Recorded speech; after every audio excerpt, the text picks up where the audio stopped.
Welcome to part 3 of this series all about the moon and astrology. In the last video, I outlined the moon through each of the 12 signs of the zodiac and talked about how each placement affects our temperaments as well as our emotional patterns and habits. In this third and final segment of this series, I will discuss the lunar nodes of the moon through each of the 6 axes. The next topic that I'm about to discuss is arguably one of the most important points on a natal chart, and it shows us what we're here to learn in this incarnation. The moon does not just relate to one's emotional patterns and habits, but also to one's life purpose here.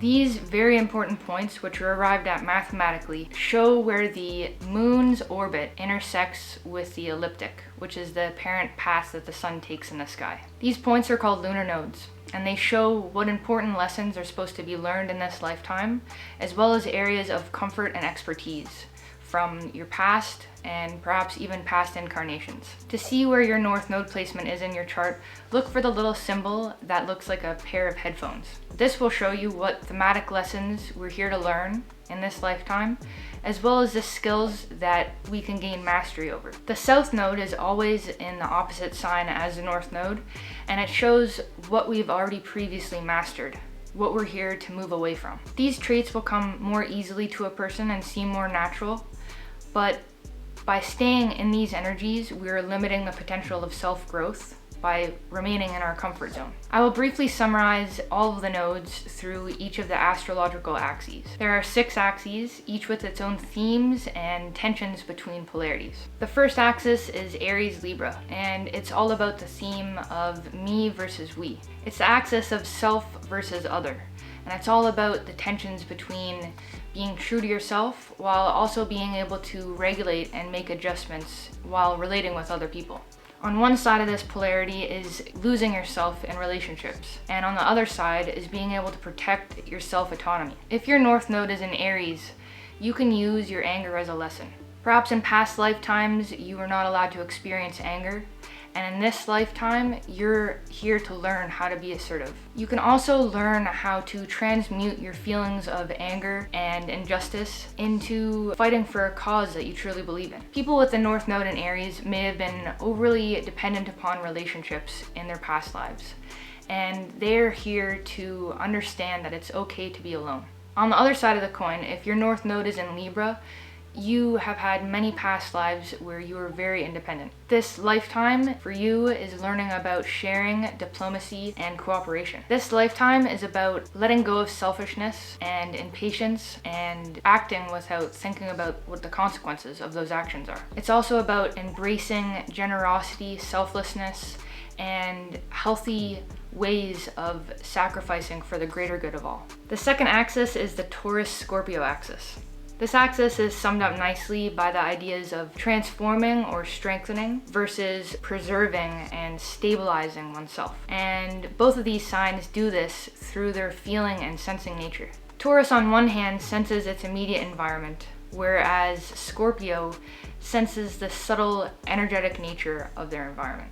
This axis concerns dichotomies such as balancing the material and spiritual world, using common sense versus intuition, and seeing what is rather than what could be. Both sides of this axis can have troubles with overindulgence and hedonism. If your North Node is in Taurus, you could have been born to privilege and wealth in past incarnations.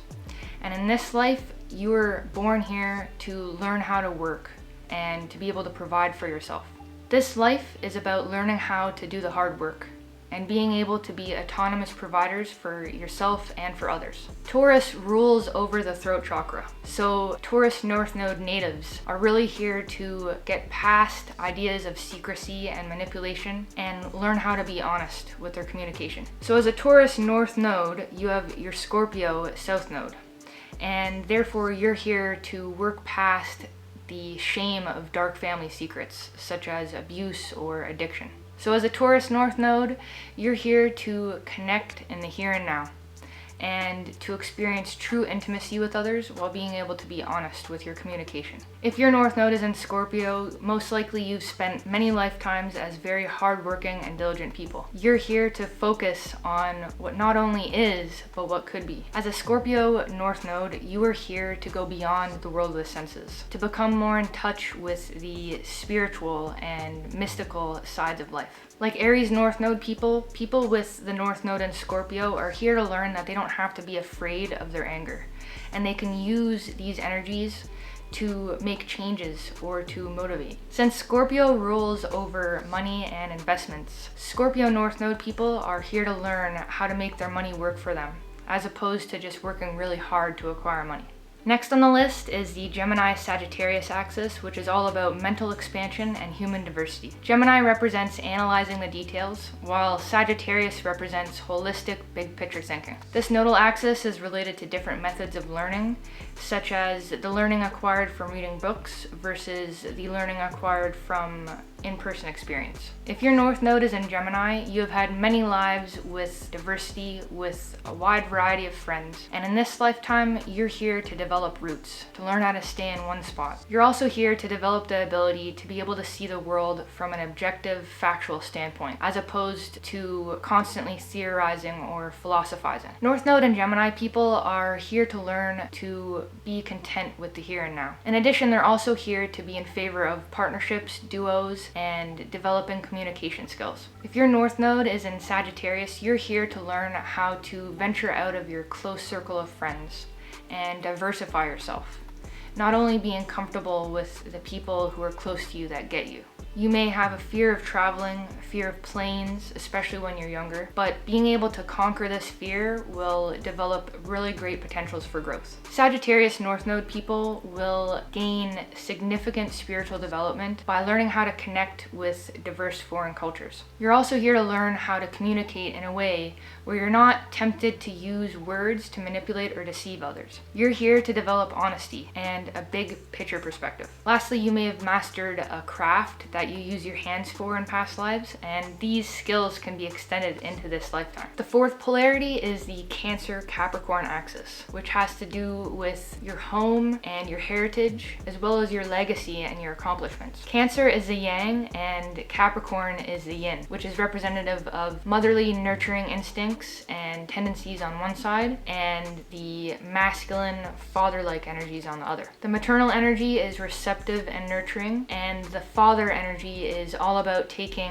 disciplined action in the real world. Because this polarity has so much to do with gender archetypes, people who are born with their nodes within this axis can either have very significant problems with gender identity, or on the other hand, be very gender fluid. In addition, a lot of the people who are born with their nodes inside of this axis usually have a lot stronger of a bond with one gender as opposed to the other. They're usually here to get in touch more with the gender that's represented by their North Node. So feminine energy for a Cancer North Node and masculine energy for a Capricorn North Node. This particular polarity is concerned with different types of security, whether it be inner emotional security or the outer security developed by your surroundings. The Cancer Capricorn axis is all about establishing a balance between your inner personal private world and your professional public life. This polarity is all about establishing a balance between merging with others through empathy as well as setting clear boundaries.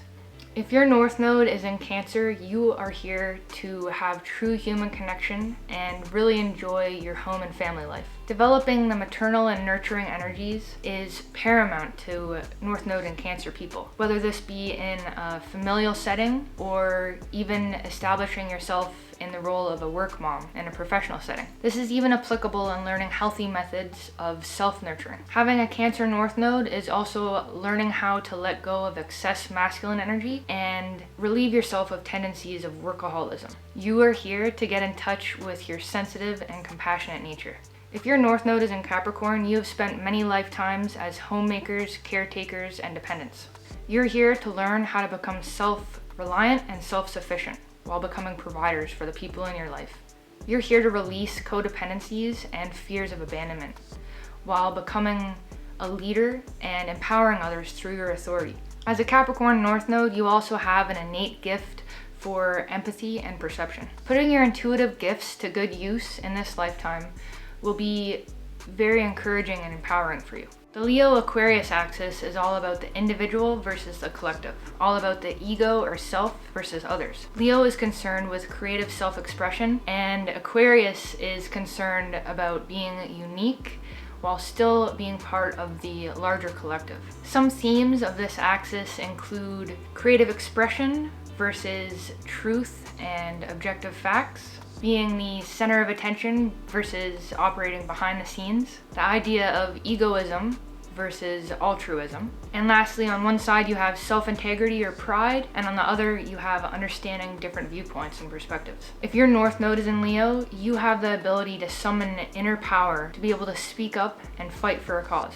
You're here in this life to take the journey from the head to the heart and letting go of the need to overanalyze. As a Leo North Node native, you came here to be comfortable with wholehearted self-expression. Life is about enjoying the moment and the rich sensual pleasures of your surroundings. Many of your past lives have gifted you with a tech-savvy nature. It may be wise to use your knowledge of technologies and of math and science to develop innovations that can help change the world for the better. If your North Node is in Aquarius, you are here to learn humility while still being able to express yourself authentically. Like Leo North Nodes, as an Aquarius North Node, you have so much potential to use your skills and talents to bring lasting change into the world. You can literally innovate and change the way that things are done. Aquarius North Node individuals are here to be sociable team players that focus on collaboration, and they're also here to be able to detach from unnecessary drama.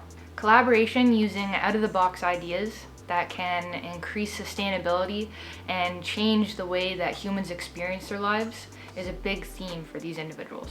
The sixth and final polarity is the Virgo Pisces axis, which represents the refinement of your environment and your surroundings versus the refinement of your soul beyond the material realm. In a lot of ways, this axis is similar to the Gemini Sagittarius axis, in that on one side it has to do with analysis and breaking things down, and on the other is seeing and developing a more holistic perspective to see the bigger picture of things.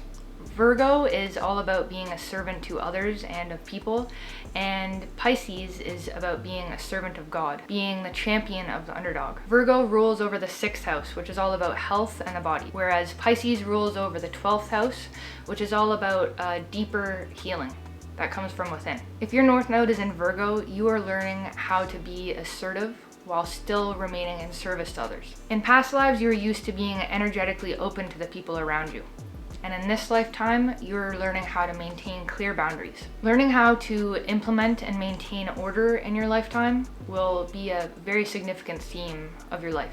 If your North Node is in Pisces, however, you have spent lifetimes agonizing over the details and trying to organize things and life around you. This lifetime as a Pisces North Node, you are here to connect with your intuition in order to develop a more spiritually fulfilling life. A large potential for growth for Pisces North Node people is the ability to learn to let go and surrender control. Let go and let God. You are here to be okay with being vulnerable and being seen as you are. Go with the flow and see where the wind takes you. The universe does really have your back, and everything that is happening happens for you, not to you. So there you have it.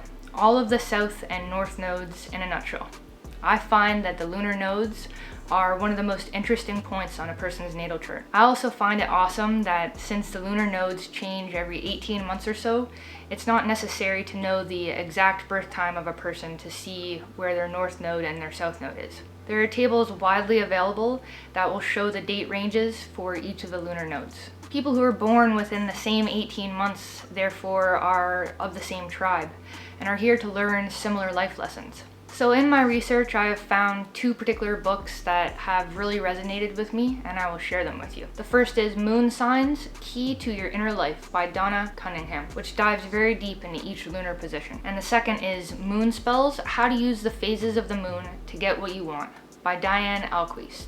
This book is all about using the cycles of the moon to manifest and heal. Making moon water and placing your intentions in it under the full moon or new moon in a particular sign is a great way to incorporate the moon into intentional practices. Lastly, a really helpful app that I've used to track the moon signs is called Moon Phase Calendar, which I find especially useful in finding a person's moon sign without the exact time of birth.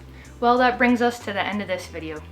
I hope that you enjoyed seeing how many different layers to the moon there is and its complex place in astrology. Do you practice moon rituals or follow the moon's transits through the signs in order to understand more about your emotional and psychological habits? I would love to hear your perspective about the moon. Let me know in the comment section below. Sending you guys lots of love. Bye for now.